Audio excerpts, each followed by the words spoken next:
Normally don't share apocryphal stories as they are not necessarily fit for purpose in a business context.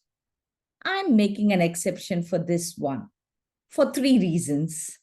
One, because having worked at Lipton, I know that this could be true. Two, there are some great reflection points for various businesses.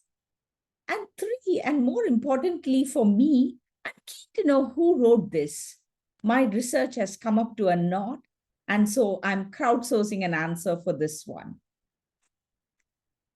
Headquarters of a leading beverages company, the brand manager had just shared that the market share figures for their popular brand was hovering around 90%, and big celebrations were being planned. 2 weeks from then, the area sales manager traveled to a temple town down south in Tamil Nadu, where the market research had shown that they were winning an unbelievable 95% share in the tea shop market, meaning everything from a small tea shop to a five-star hotel was buying their brand. As the area sales manager, and I'm going to call him or her the ASM now, began their market visit in the town, they were accompanied by the sales officer of their team, a veteran in the field with a deep understanding of product usage, the economics of the tea shop business, not to mention his close personal relationships with the tea shop owners in the town. As they started their beat, he shared about, the figures, market share figures. And the area sales manager said to him, thank you so much for your contribution in making this happen. The sales officer just smiled, but appeared a little bit skeptical. Every shop that they visited, the officer would introduce the area sales manager to the tea shop owner and then to the master. Now, the master is the person who makes the tea and is a key influencer in the purchase decisions. The sales officer then would slowly move next to the master and have a short conversation inquiring about his well-being. And every time they would leave the shop, he would wear the same skeptical look. After 19 shop visits and downing 19 cups of tea, the ASM could no longer control their curiosity and asked the sales officer, so what are you thinking? Or what's happening? Why do you have the skeptical look on your face?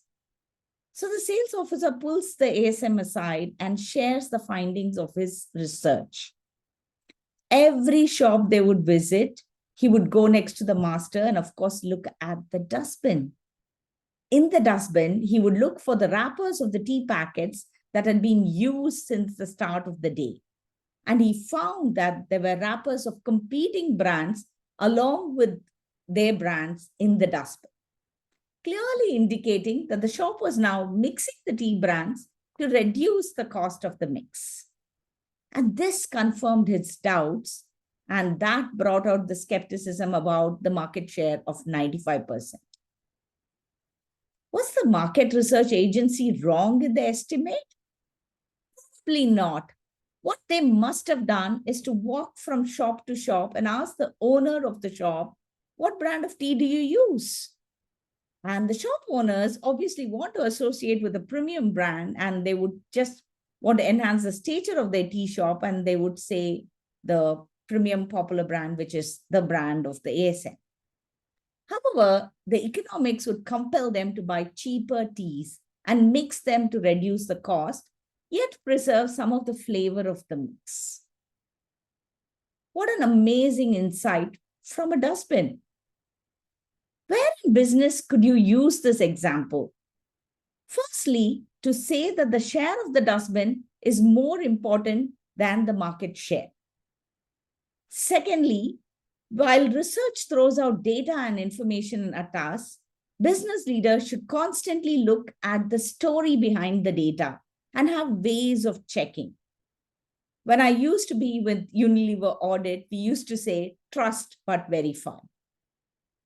Thirdly, no matter how much we try and understand our markets from a distance, there is no substitute to going in front of your customers face to face and understand what they feel about our products and our offerings.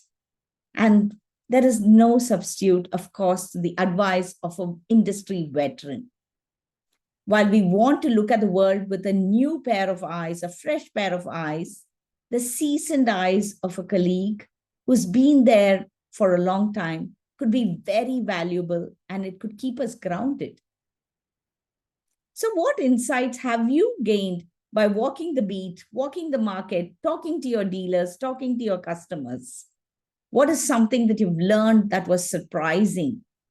Do share in the comments. I would love to hear from you. And look out for those dustbins in your business. There could be treasure troves of insight there for you and your organization.